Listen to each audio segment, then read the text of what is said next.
Hi everyone, welcome to my YouTube channel. My name is Ling.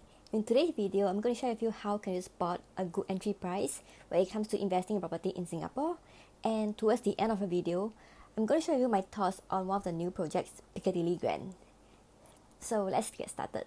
There are two ways on how you can determine if it is a good entry price to enter. Firstly, always compare the prices with the surrounding resale condos or projects. Secondly, always compare your entry price with the estimated break-even price of the project. Personally, I feel that it's always important to look out for a good entry price.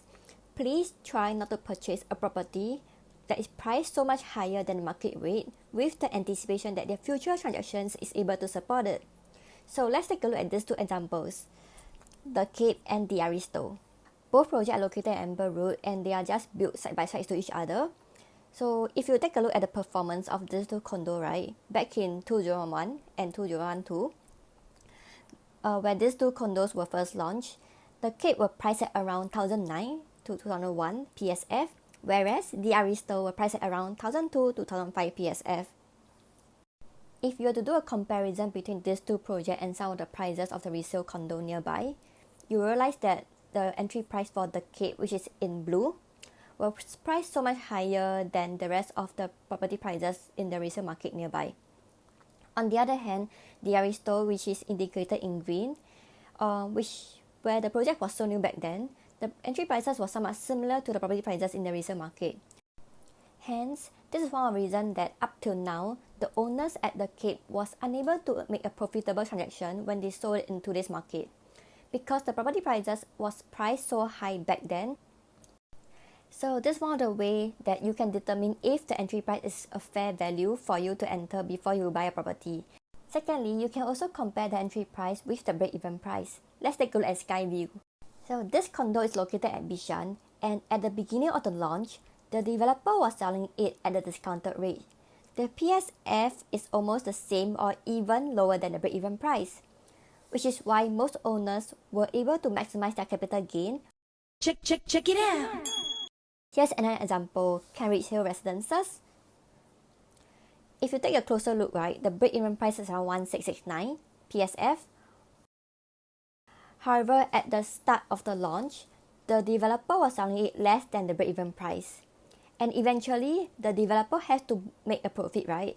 So they will start to increase the prices later on in order to make up for the loss. And the property prices in today's market is around 1008 to 2000 PSF. Imagine if you were this owner who bought it at the start of the launch, you could easily sell the property at least 200 PSF higher right now in today's market. And I would say this 200 PSF is a conservative amount, because based on the current market situation, right, you could easily fetch a higher price. But anyway, if you were to multiply this 200 PSF, and let's say if your condo unit size is around 947, you may be earning a profit of 189k within these 4 years. And if you were to divide this 189k by 4 years, it's around 47k per year. It's not a small amount. I would say this is quite a significant amount. Apart from the entry price, I would say the timing to exit is important as well. Next, here comes the exciting part. I'm just going to share my thoughts on Piccadilly Grand. Check it out! So this Piccadilly Grand is an integrated development, and it has 3 residential blocks, block 1, 3 and 5, with commercial on the first story. Commercial wise, there will be retail, F&B, and even childcare center. Total there are 407 units ranging from 1 to 5 bedroom. There are even dual keys units, so it's very good for those who are thinking to rent a 1-bedroom apartment out to someone else to earn some passive income from there. Also, it's also super close to CBD area. So if you were to take MRT from Farrer Park MRT station, it's just 2 stops away from Dhoby Ghaut MRT and just 4 stops away from Raffles Place MRT station. There are not many integrated development in Singapore. As of today, there are only 3.7% integrated development unit in Singapore. And for this kind of development, it has always been very popular among Singaporeans because it's literally linked to MRT station. Furthermore, Singapore is always very hot, right? And if you were to stay in this kind of integrated development, you don't have to worry about walking under the sun to the bus stop or MRT station. And no matter rain or shine, right, you will still be able to get to your next destination easily. The best part about Piccadilly Grand is that firstly, there are commercial shops on the first story. So as mentioned earlier, there will be F&B, retail and childcare center just below your block. So for those who have kids, right, you can just send your kids to the childcare center downstairs before going to work, and you can literally eat, sleep, shop under one roof. Secondly, there are also primary and secondary school nearby. There are also a lot of eateries, shophouses, clinics, hospital in the vicinity. And lastly, City Square Mall is just within walking distance as well.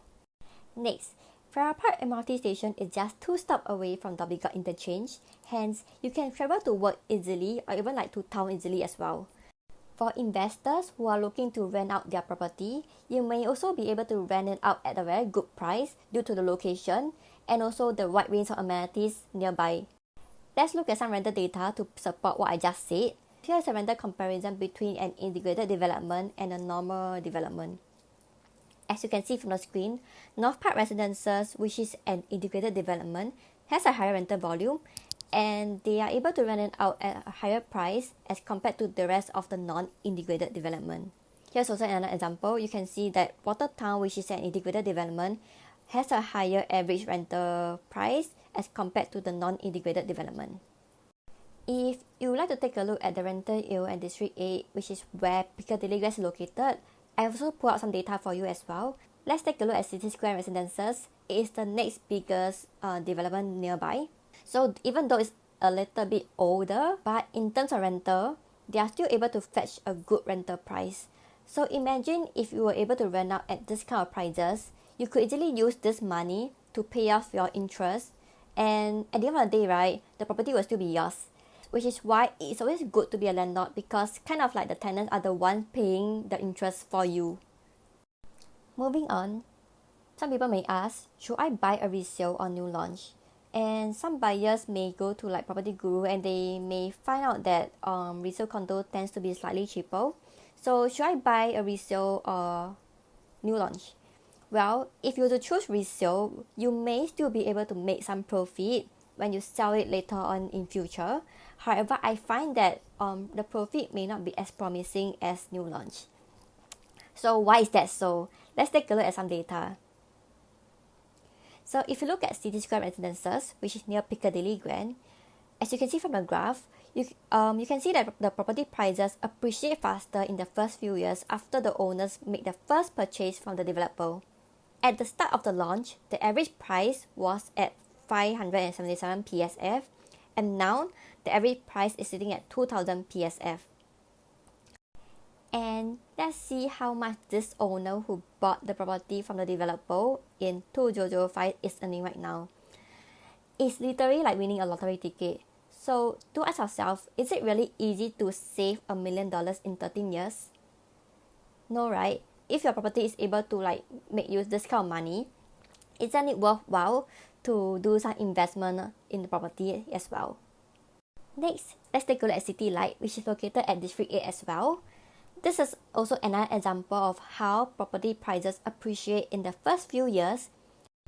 And if you take a closer look at the profit margin between the owners who bought from the developer versus the owner who bought from the resale market, there's a huge difference in the profit margin over here. Hence, the first mover always have an advantage when it comes to buying a property.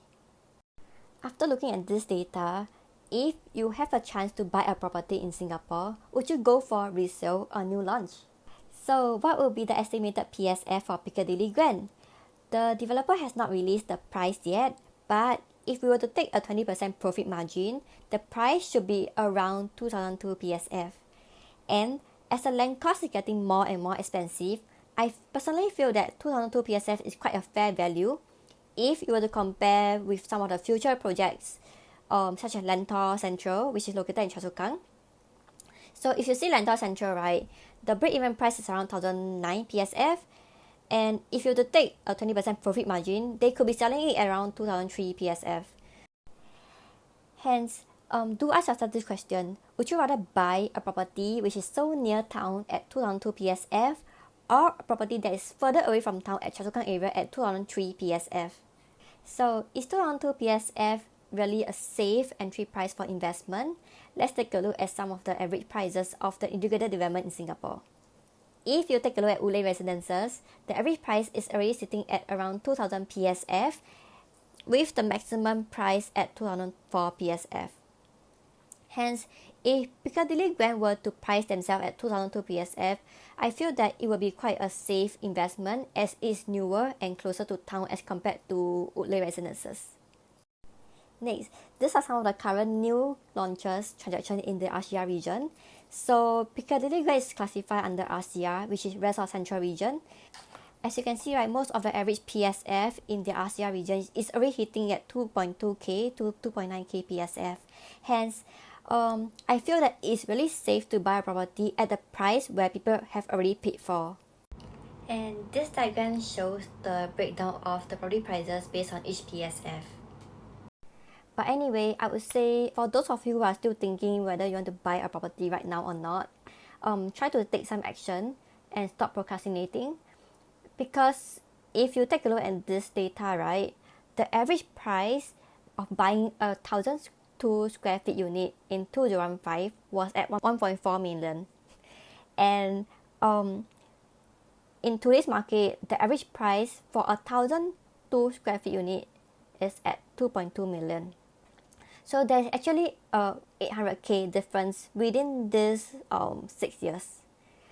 So people may say that, in Mandarin we say 早知道, and then buyer will tell me 早知道我5年前就买了. Like if I have known earlier, I would have bought it like 5 to 6 years ago. But you may say the same thing like 5 later, because you didn't do any action right now. So I think like if you have the chance to buy, just go for it. You can even like consult your real estate agent to do some financial calculation for you. You may not have to start with bigger units. Sometimes you can start with small ones, and then when you earn some profit from there, you can just cash out and upgrade to a bigger one. So there's always a way to do it. Some people may say that, but Piccadilly Grand is a leasehold. I prefer a freehold. So I would say there isn't much difference between a leasehold and freehold when it comes to profit.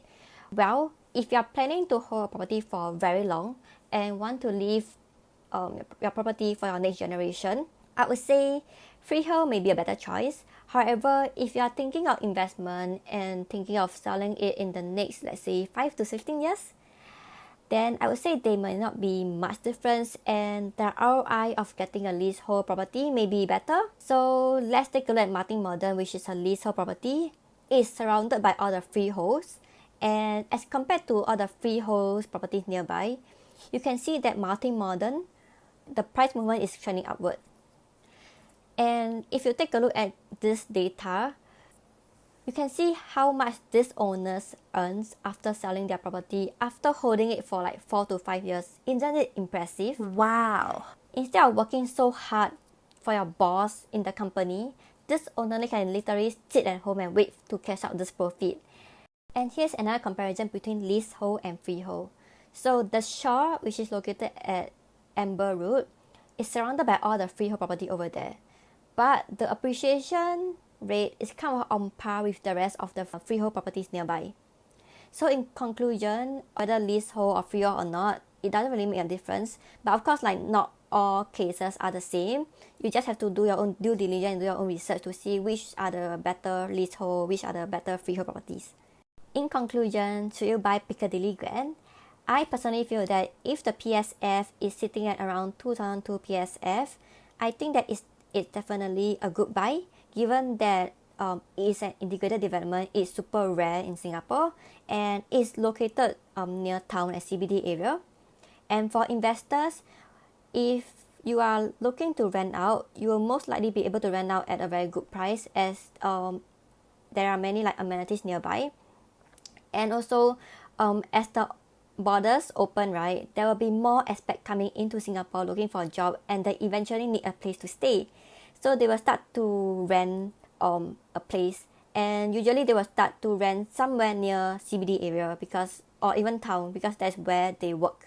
Lastly, I think that the capital appreciation will most likely be promising as well, given that the land costs are rising, and due to inflation, property prices will definitely go up in the next few years. You will also have the flexibility of exiting either in the middle or long term, either through selling the property and take the profit from there, or even like your money rental from your tenants. Here comes the end of my sharing. If you like what I have just shared, please give me a like below and subscribe to my channel. I'm also open to feedback, so feel free to leave me any comments below as well. Thank you and see you in my next video. Bye!